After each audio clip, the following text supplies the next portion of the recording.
사랑하는 새나 친구들 반갑습니다. 여러분과 함께 금요일 말씀을 묵상할 최혁중 목사입니다. 엘리후의 말이 계속 이어집니다. 그동안 자신이 했던 말을 욥이 잘 알아듣지 못했다고 생각했는지 이제는 하나님을 핑계대며 더 강도 높은 비난을 이어갑니다. 함께 말씀을 살펴봅시다. 오늘의 주제는 고난을 보는 관점입니다. 오늘의 말씀은 욥기 36장 1절에서 15절입니다. 엘리후가 계속 말했습니다. 조금만 더 참아주면 하나님 대신 해야 할 말을 들려드리겠습니다. 내가 멀리서 지식을 가져와서 나를 지으신 분께 의를 돌려드릴 참입니다.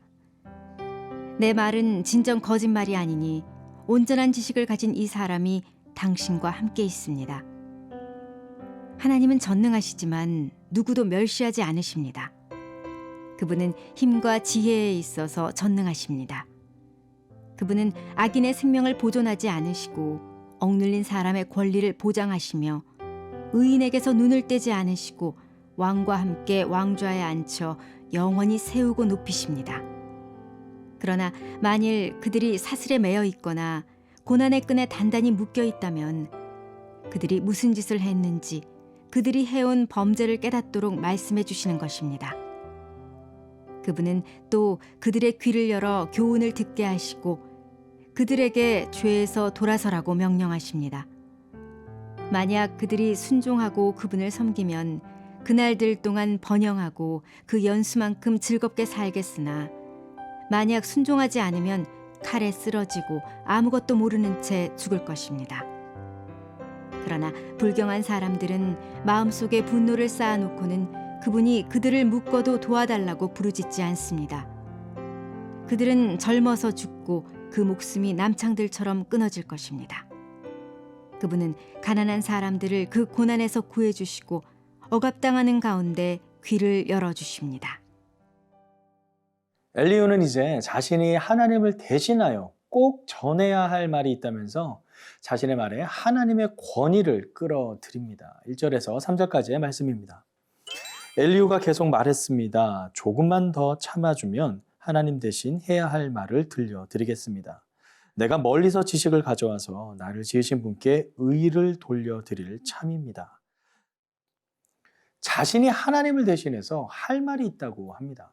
그리고 그 말들은 멀리서 가져온 말들이고 이러한 말을 하는 것은 모두가 하나님께 의를 돌리기 위함이라고 말합니다.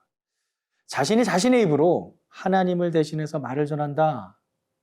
자, 그 어떤 근거로, 그 어떤 자신감으로 이리도 당당할까요? 흔히 말하는 근자감, 근거 없는 자신감이 엘리후를 가득 채우고 있습니다. 더 놀라운 것은 이러한 자기로 인해서 욥이 덕을 볼 것처럼 이야기를 합니다. 4절 말씀입니다. 내 말은 진정 거짓말이 아니니 온전한 지식을 가진 이 사람이 당신과 함께 있습니다. 자, 자신이 하는 말은 거짓말이 아니고 온전한 지식이니 욥, 그러한 사람이 당신 곁에 있으니 걱정 마라. 얼마나 잘 됐냐?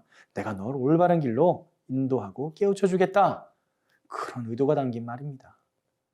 아무리 다시 읽어보아도 몇 번을 읽어보아도 엘리후의 이 말 속에서 욥을 진심으로 걱정하고 위로하고 기도하는 마음은 전혀 읽혀지지 않습니다.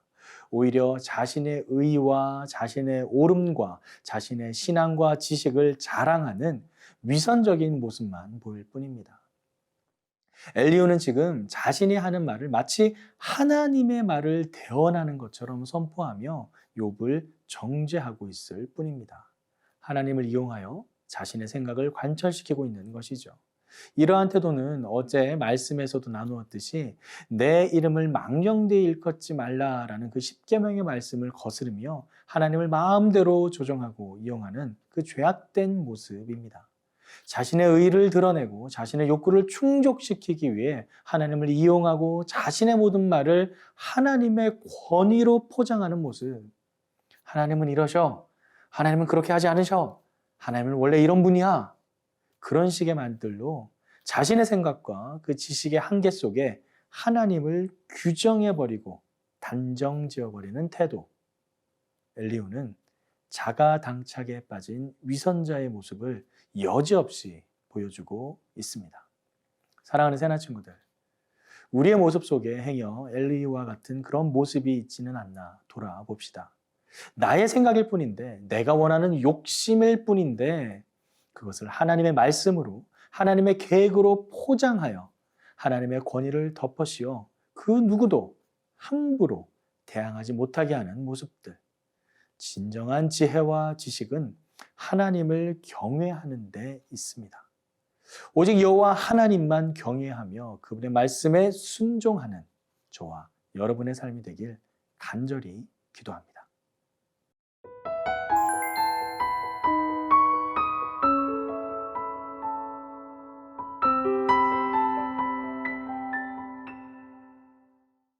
엘리후는 다시 이어서 하나님의 의로움과 전능하심을 말하며 하나님의 속성을 욥에게 가르칩니다. 하지만 이렇게 말하는 데는 다 이유가 있습니다. 바로 의롭게 살다가 타락하여 결국 파멸하는 사람의 운명을 언급하면서 결국 욥을 저격하기 위함이죠.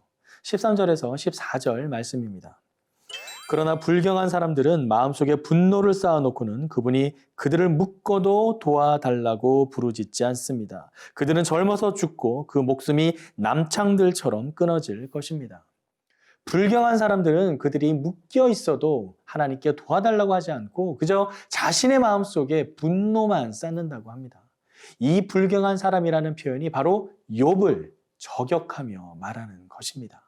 이렇게 고통당하고 또 이렇게 벌을 받고 있음에도 여전히 하나님께 도와달라 하지 않고 억울해하면서 오히려 자신은 죄가 없다며 말하는 그 욥의 모습이 엘리후가 보기에는 딱 불경한 사람으로 보였던 것이죠.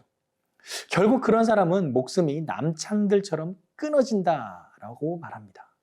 결국 엘리후는 자신이 하나님을 대신해서 하나님의 지식을 전하며 욥을 깨우치고자 가르침을 주는 말을 하는 것처럼 보이지만 그 심중의 본뜻은 욥을 판단하고 정죄하며 너 왜 잘못했다고 말 안 해? 너 왜 죄송하다고 용서를 구하지 않아? 너 왜 그렇게 말을 안 들어? 라는 자신의 의를 나타낼 뿐입니다. 사랑하는 새나 친구들, 진정한 사랑과 긍휼의 마음은 상대방의 상황을 판단하고 거기에 나의 생각과 나의 의의 잣대로 저울질하는 것이 아닙니다.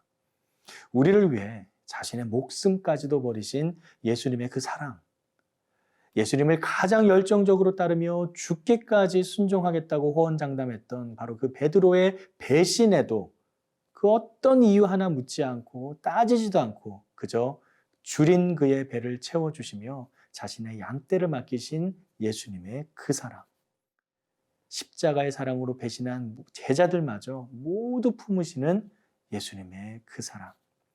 우리가 그 사랑을 모두 본받아 완전히 닮을 수는 없지만 이 땅을 살아가며 그 사랑을 담고자 노력하며 살아가기를 간절히 소망합니다. 그렇게 하나님을 사랑하고 이웃을 사랑하는 성숙한 크리스찬으로 자라가는 저와 여러분의 삶이 되길 간절히 소망합니다. 기도하겠습니다. 지금도 우리를 긍휼히 여기시며 사랑하시는 하나님, 오늘 말씀을 통해 다시금 예수님의 그 사랑을 돌아보게 하심을 감사드립니다. 우리의 삶 속에 더욱 그 사랑을 닮아가며 하루하루 주님과 동행하도록 우리와 함께하여 주세요. 예수님의 이름으로 기도드립니다. 아멘.